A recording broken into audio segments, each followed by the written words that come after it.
पितृपक्ष में भूलकर भी न खरीदे ये चीजें, वरना जिंदगी हो जाएगी नर्क। राधे राधे दोस्तों, आप सभी का हमारे चैनल में बहुत बहुत स्वागत है। जैसा कि दोस्तों आप सभी को पता है कि हिंदू धर्म में पितृपक्ष यानी श्राद्ध पक्ष का बहुत ही बड़ा और खास महत्व होता है। पितृपक्ष में पूरी श्रद्धा के साथ पितरों को याद किया जाता है और पितरों के प्रति आभार व्यक्त किया जाता है। मान्यता है कि विधि विधान और श्रद्धा पूर्वक पितृपक्ष में पितरों का श्राद्ध करने से उनकी आत्मा को शांति मिलती है। पितृपक्ष में पूर्वजों की आत्मा की शांति के लिए पिंडदान, श्राद्ध और तर्पण किए जाते हैं। इससे प्रसन्न होकर पूर्वज अपने वंशजों को सुख समृद्धि का आशीर्वाद देते हैं। दोस्तों, पितृपक्ष की शुरुआत हर साल भाद्रपद माह के शुक्ल पक्ष की पूर्णिमा तिथि से होती है और पितृपक्ष पूरे 16 दिन तक चलता है। पितृपक्ष के इन 16 दिनों में पितरों के सम्मान में तर्पण, श्राद्ध, पिंडदान आदि किया जाता है। धार्मिक मान्यताओं के अनुसार पितृपक्ष के दौरान पितर पृथ्वी पर आते हैं और अपने वंश को सुख संपत्ति और धन ऐश्वर्य का आशीर्वाद देते हैं। प्रत्येक पूर्वज की अपनी अपनी निश्चित तिथि होती है जिस दिन उनके लिए तर्पण और श्राद्ध आदि किया जाता है। जिनकी मृत्यु की तारीख अज्ञात होती है उनके लिए सव पितृ अमावस्या की तिथि तर्पण के लिए शुभ मानी जाती है। दोस्तों, आप सभी को बता दें कि पितृपक्ष में श्राद्ध कर्म के कार्यों के साथ साथ दान का भी विशेष महत्व होता है। पितृपक्ष में दान और श्राद्ध कर्म के कार्यों से पितरों को मुक्ति मिलती है। ऐसा कहा जाता है कि पितरों के नाम से किए गए दान से व्यक्ति को 100 गुना अधिक लाभ मिलता है। वहीं शास्त्रों में कुछ ऐसी वस्तुओं का वर्णन किया गया है जो पितृपक्ष में बिल्कुल भी नहीं खरीदनी चाहिए। इन वस्तुओं को पितृपक्ष में खरीदना अशुभ माना जाता है। अगर आप इन वस्तुओं को पितृपक्ष में खरीद लेते हैं तो आपको आर्थिक तंगी का सामना करना पड़ सकता है और इन चीजों की खरीदारी करने से आपके पितृ आपसे नाराज हो सकते हैं, जिससे आपको जीवन भर कठिन समस्याओं का सामना करना पड़ सकता है। मित्रों, इस वीडियो में मैं आपको बताऊंगी कि पितृपक्ष में किन चीजों की खरीदारी करना अशुभ माना जाता है। लेकिन उससे पहले अगर आप भी चाहते हैं कि भगवान श्री हरि विष्णु जी का आशीर्वाद आप सभी पर बना रहे तो इस वीडियो को एक लाइक करें और चैनल को सब्सक्राइब कर लें। साथ ही कमेंट बॉक्स में सच्चे दिल से जय श्री हरि विष्णु, जय दादा पितृ महाराज जरूर लिखें। चलिए दोस्तों, जानते हैं कि पितृपक्ष में किन चीजों की खरीदारी करने की मनाही होती है। नंबर 1, नमक। दोस्तों, पितृपक्ष के दौरान दान का बड़ा महत्व होता है। इस दौरान आप पितृपक्ष में नमक का दान भी कर सकते हैं। लेकिन दोस्तों, आप सभी को बता दें कि पितृपक्ष में आप नमक नहीं खरीद सकते हैं, क्योंकि पितृपक्ष में नमक खरीदना अशुभ माना जाता है। इसलिए श्राद्ध शुरू होने से पहले ही आपको नमक खरीद लेना चाहिए, जिससे कि आपको आपके पितरों का आशीर्वाद प्राप्त हो सके और आपके धन दौलत में वृद्धि हो सके। नंबर 2, सरसों का तेल। दोस्तों, सरसों के तेल का प्रयोग हर जगह किया जाता है। जैसे कि आप सब्जी बनाते हैं तो उसमें भी सरसों के तेल का प्रयोग किया जाता है और भगवान की पूजा अर्चना करते समय भी सरसों के तेल का इस्तेमाल किया जाता है। लेकिन दोस्तों, आप सभी को बता दें कि अगर आप पितृपक्ष के दौरान सरसों का तेल खरीदते हैं तो पितरों के साथ साथ शनिदेव भी कुपित हो जाते हैं, यानी नाराज हो जाते हैं, जिससे कि आपको पितरों के साथ साथ भगवान शनिदेव के भी दुष्प्रभावों का सामना करना पड़ता है।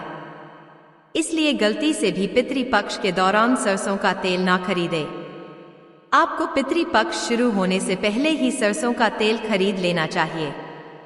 नंबर 3, झाड़ू। दोस्तों, झाड़ू को माता लक्ष्मी का प्रतीक माना जाता है। पितृपक्ष के दौरान झाड़ू खरीदने से भी आपको समस्याओं का सामना करना पड़ सकता है। खासकर आपकी आर्थिक स्थिति पर इसका विपरीत प्रभाव पड़ता है। इसलिए श्राद्ध के दौरान झाड़ू खरीदने की गलती ना करें। नंबर 4, नए वस्त्र और आभूषण। पितृपक्ष वह समय है जब हम अपने पितरों को याद करते हैं और सात्विक जीवन जीते हैं। इसलिए गलती से भी आपको पितृपक्ष के दौरान नए वस्त्र और आभूषण खरीदने से बचना चाहिए। इस अवधि में ज्यादा साज सज्जा करने की बजाय सात्विक रहने से पितर प्रसन्न होते हैं। लेकिन पितृपक्ष में वस्त्र दान करना बेहद ही शुभ माना जाता है। इसलिए आपको पितृपक्ष से पहले ही वस्त्र खरीद लेने चाहिए। नंबर 5, लहसुन प्याज। प्रिय मित्रों, पितृपक्ष के इन 16 दिनों तक आपको भूलकर भी तामसिक चीजों का सेवन नहीं करना चाहिए। साथ ही इस दौरान आपको लहसुन प्याज और नशे से दूर रहना चाहिए और ना ही लहसुन प्याज खरीदने चाहिए। इस दौरान आपको तन मन शुद्ध रखना चाहिए। नंबर 6, शैम्पू और साबुन। दोस्तों, श्राद्ध पक्ष के दौरान साबुन, शैम्पू या किसी भी प्रकार के तेल का उपयोग ना करें और ना ही इन्हें खरीदें। साथ ही इस दौरान किसी भी तरह के सौंदर्य साधन का उपयोग करना और खरीदना वर्जित होता है, जिससे कि आपको कठिन समस्याओं के साथ साथ आर्थिक तंगी का भी सामना करना पड़ सकता है और आपके मान सम्मान में भी गिरावट हो सकती है।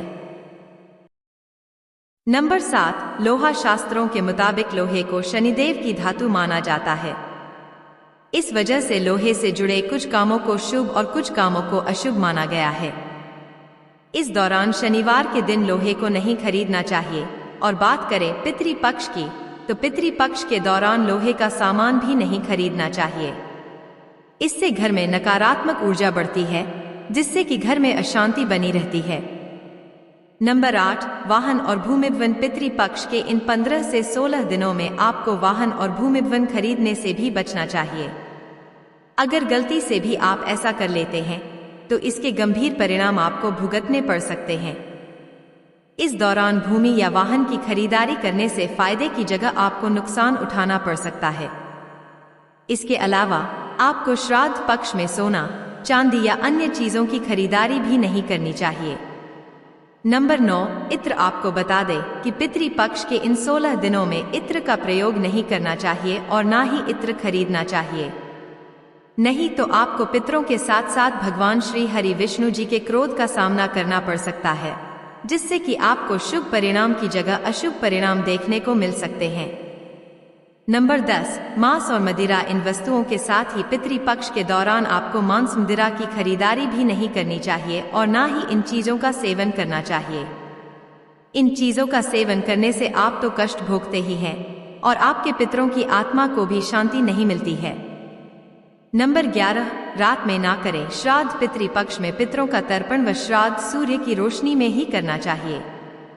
इस बात का ध्यान रखें कि श्राद्ध रात के अंधेरे में नहीं करना चाहिए। इसे अशुभ माना जाता है। इससे आपके पितर खुश होने की बजाय आपसे नाराज हो सकते हैं और आपको गंभीर परिणामों का सामना करना पड़ सकता है। नंबर 12, कोई भी मांगलिक कार्य ना करें। दोस्तों, खरीदारी के साथ ही पितृपक्ष के दिनों में किसी भी प्रकार के मांगलिक कार्य नहीं करने चाहिए, जैसे गृह प्रवेश, मुंडन, जनेऊ, सगाई आदि। इससे पितर नाराज हो सकते हैं और आपके वंश पर नकारात्मक असर पड़ सकता है। साथ ही दोस्तों, अगर आप मकान बनवा रहे हैं तो पितृपक्ष के दिनों में भूलकर भी मकान की छत की ढलाई ना कराएं, नहीं तो अशुभ फल की प्राप्ति होगी। तो दोस्तों, यह थी वे चीजें जो पितृपक्ष में भूलकर भी नहीं खरीदनी चाहिए। वीडियो को अंत तक देखने के लिए आपका दिल से धन्यवाद। जय श्री राधे।